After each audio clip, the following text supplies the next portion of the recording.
Hello students, welcome to my educational platform Anubhav coaching classes. Student, जैसा कि हम जानते हैं कि चैनल के माध्यम से क्लास 10 वाले बच्चों के यूपी बोर्ड की तैयारी कराई जा रही है। उसी के लिए हम वेरी इंपॉर्टेंट क्वेश्चन के तहत यानी समाज विज्ञान का जो स्ट्रेटजी है, किस प्रकार का सिलेबस, किस प्रकार का पैटर्न रहने वाला है आपकी बोर्ड एग्जाम में समाज विज्ञान यानी सोशल साइंस, तो उसी के लिए हम लेकर आ चुके हैं। देखिए, जैसा कि हमारा ये सोशल साइंस है, सोशल साइंस यानी बोलते हैं समाज विज्ञान।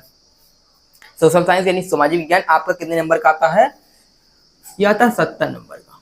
आपके जितने भी आपके वो रहने वाले हैं सब्जेक्ट, चाहे वो साइंस हो, हिंदी हो, या मैथ हो, या फिर सोशल साइंस हो, या फिर इंग्लिश हो, या फिर हिंदी हो, चाहे जो हो, या आर्ट हो, सभी के स्टडी कुछ मतलब नंबर डिवाइड इसी तरह रहते हैं। वो 70 नंबर के आपके आते हैं थ्योरिकल। उसके बाद आपका आता है 30 नंबर आपके प्रैक्टिकल। 70 नंबर थ्योरिकल और 30 नंबर आपके प्रैक्टिकल। अब 70 नंबर थ्योरिकल भी डिफाइन रहता है, किस प्रकार का रहता है पहले यहाँ देख लीजिए। 70 नंबर में आपका होता है 20 बराबर 70 नंबर इस प्रकार डिफाइन करते हैं, 20 प्लस 50, 20 प्लस 50, यानी 20 नंबर का आपका आने वाला है क्या? 20 नंबर का आपका आने वाला ओएमआर, यानी आपका ओएमआर सीट आएगा, एक ओएमआर सीट मिलेगा जिसमें 20 ऑब्जेक्टिव होंगे। प्रति ऑब्जेक्टिव एक प्रश्न एक नंबर का रहेगा। 20 प्रश्न रहने वाले हैं, 20 प्रश्न एक नंबर के रहने वाले हैं, और एक प्रश्न एक नंबर का, उसकी कोई निगेटिव मार्किंग नहीं होती। देखिए, कोई कंपटीशन एग्जाम तैयारी करते तो 1/, जैसे कोई इजी कंपटीशन तो 1/2 की निगेटिव मार्किंग, 1/4 की निगेटिव मार्किंग होती है, एक होती है 1/3 की, 1/2 की। इसका मतलब होता है अगर आपके कोई एक प्रश्न गलत है, यानी देखिए अगर एक प्रश्न गलत है तो इसका 0.25 नंबर कटेगा, यानी 4 प्रश्न का 1 नंबर, 4 प्रश्न का 1 नंबर, 3 प्रश्न का 1 नंबर और 2 प्रश्न के 1 नंबर कटने वाले हैं आपके बोर्ड एग्जाम जब कंप्लीटिंग प्रैक्टिस करते हैं। लेकिन इसमें क्या होता है, यानी आपके जो क्लास 10 के हमारे होते हैं, क्लास 10 के जब आप ऑब्जेक्टिव देते हो वहाँ 20 होते हैं, लेकिन उसको कोई निगेटिव मार्किंग नहीं होती। अगर आता है तो आप करिए, नहीं आता तो आप तुक्का लगा के रहिए, कोई दिक्कत नहीं, कोई टेंशन नहीं। समझ आया? तो ये रहने वाला है आपका कुछ पैटर्न क्लास 10 के बोर्ड में जो सभी सब्जेक्ट में लागू होने वाला है। उसके बाद हम बात करने वाले हैं चैप्टर के बारे में, सामाजिक विज्ञान यानी एसएसटी यानी सोशल साइंस। सोशल साइंस में हमारे 3 पार्ट होते हैं। पहला पार्ट इतिहास, भूगोल और सॉरी 4 चैप्टर होते हैं। यानी सामाजिक विज्ञान जब अंदर घुसेंगे, डीप में जाएंगे तो होते हैं, इनको 4 भाग मिलते हैं, 4 पार्ट मिलते हैं, इतिहास, भूगोल, अर्थशास्त्र और नागरिक शास्त्र। ये 4 भाग हमको पढ़ने होते हैं, 4 बुक पढ़ने होते हैं हमको सोशल साइंस के। अब सोशल साइंस के हमको 4 बुक पढ़नी होती है। 4 बुक में कैसे किस प्रकार का पढ़ना है उसके बारे में देखिए।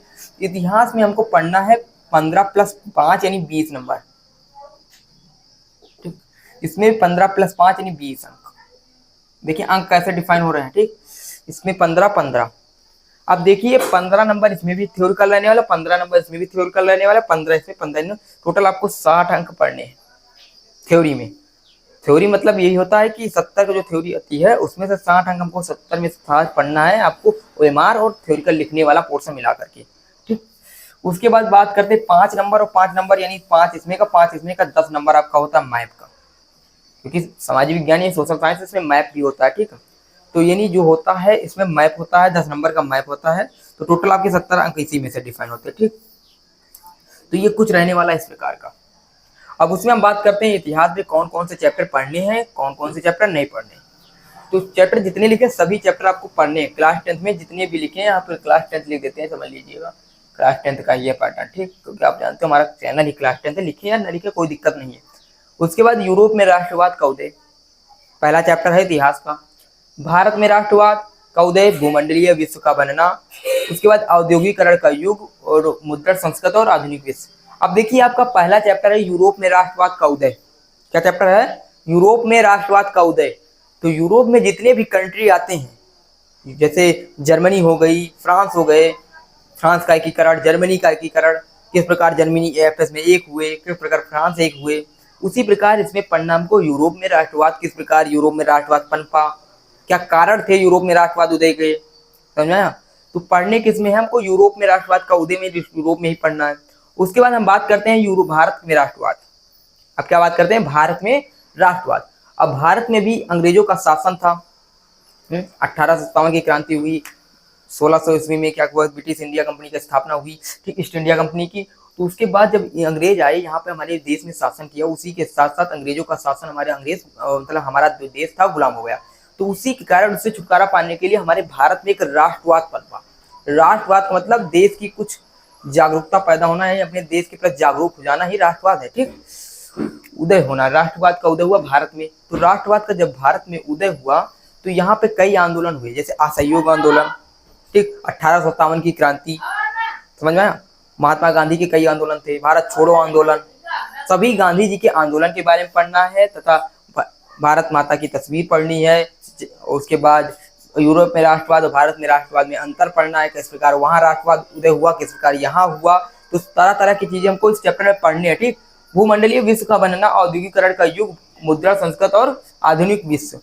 अब देखिए, भूमंडलीय विश्व का बनना, औद्योगिकरण का युग, किस प्रकार औद्योगिकरण हो रहा है हमारे देश में, और मुद्रण संस्कृत, हमारा देश, हमारी देश की पहले संस्कृत थी मुद्रण संस्कृत, मुद्रण मतलब रुपया पैसा। तो किस प्रकार का हमारे देश में पहले पैसा चलता था, किस प्रकार के सिक्का चलते थे, मूर्तियां कैसे, प्राचीन जमाने यानी एंशियंट हिस्ट्री पढ़ना, यानी प्राचीन हिस्ट्री। ठीक, इस चैप्टर में ये समझ लिया, एंशियंट हिस्ट्री, आधुनिक विश्व, हमारा जो इस प्रकार अभी का जो विश्व है, पूरा विश्व मतलब वर्ल्ड। ठीक, तो किस प्रकार का आधुनिक विश्व किस प्रकार का है, पूरा ये इतिहास का पोर्शन रहने वाला है। हिस्ट्री यानी 15 नंबर के आपके आने वाले हैं। ठीक, हम समझा देंगे, आप लिख देना बस, कोई दिक्कत नहीं।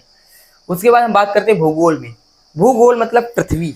अगर भूगोल की बात की जाए तो हमें एक दिमाग में हमारे जाना चाहिए पृथ्वी।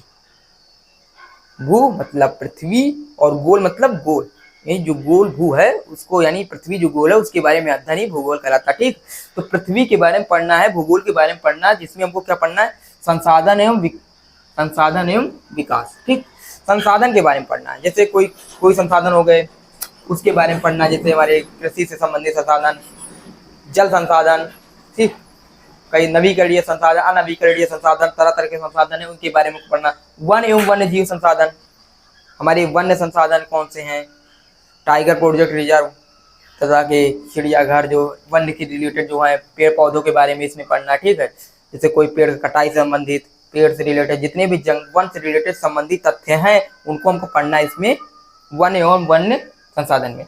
उसके बाद जल संसाधन में हमको जल के बारे में पढ़ना, क्योंकि अभी 2025 में बुक में लिखा गया था क्या कारण आ सकते हैं 2025 में, जो आपका बोर्ड एग्जाम में 2025 में जल की संगत देखी जा सकती है, जल की कमी को देखा जा सकता है। उसी में इसमें कारण आता है कि क्या कारण रहने वाले जल की कमी के 2025 में। उसके बाद जल से संबंधित हमको तथ्य देखने को मिलते हैं जल संसाधन में। उसके बाद हम कृषि में बात करते हैं, तो आप लोग कृषि सब आप लिख लेंगे, कोई टेंशन नहीं, कोई फिजिक्स केमिस्ट्री नहीं है जो नहीं लिख पाओगे। ठीक, हम समझा देंगे, सब लिख लोगे। कृषि में बात करते हैं, कृषि में कैसे हमारे आस पास कृषि होता है, गेहूं कृषि, तथा कोई जरूरी नहीं धान गेहूं की खेती हो तो उसी कृषि, कोई कृषि हो। ठीक, दूध उत्पादन, मत्स्य पालन, ठीक, चाहे जो पालन हो सभी कृषि के अंतर्गत आते हैं, चाहे मुर्गी पालन हो, मत्स्य पालन हो, या फिर कोई भी, सब क्या आते हैं, कृषि के अंतर्गत आते हैं। जो जल संसाधन हो गए, वन एवं ये सब संसाधन हो गए। ठीक, इधर सब हो गए थे ना, 15 नंबर के रहने वाले हैं। ठीक, उसके बाद जल संसाधन कृषि तक हो गया। खनिज तथा ऊर्जा संसाधन, ऊर्जा संसाधन में क्या होता है, यानी खनिज तथा ऊर्जा संसाधन, खनिज में क्या होता है और ऊर्जा संसाधन में शक्ति, यानी जो ऊर्जा बिजली से सब के बारे में पढ़ना, विनिर्माण उद्योग और राष्ट्रीय अर्थव्यवस्था एवं जीवन रेखाएं, ये सब चैप्टर रहने वाले आपके क्लास 10 के भूगोल में। ठीक, तो ये चैप्टर रहने वाले आपके क्लास 10 के भूगोल में, यानी भूगोल के आपके 7 चैप्टर पढ़ने। टोटल कितने चैप्टर पढ़ने हैं, 7 चैप्टर। 5 चैप्टर आपके रहने वाले हैं इतिहास के और 7 चैप्टर रहने वाले आपके भूगोल के। इसी में मैप आता है। ठीक, मैप हवाई अड्डा से मैप पूछ लिया जाता है कि ये हवाई अड्डा कहाँ पर है, इसी के मैप से क्वेश्चन आते हैं। 5 नंबर इसमें भी मैप से क्वेश्चन आते हैं। कोई जैसे 1857 के कांग्रेस अधिवेशन कहाँ हुआ, ठीक, तरह के अधिवेशन पूछ लिए जाते हैं। तो ये सब आपके इसी में रहने वाले इतिहास में और भूगोल में। ठीक, तो उसके बाद बात करते हैं अर्थशास्त्र, जिसे कहते हैं इकोनॉमिक्स। ठीक, अर्थशास्त्र और नागरिक शास्त्र। ठीक, तो अर्थशास्त्र से क्या रहने वाला है, विकास का चैप्टर है, किस प्रकार हमारे देश का विकास हो, क्या क्या कार्य करे जा सकते हैं जिससे देश का विकास हो।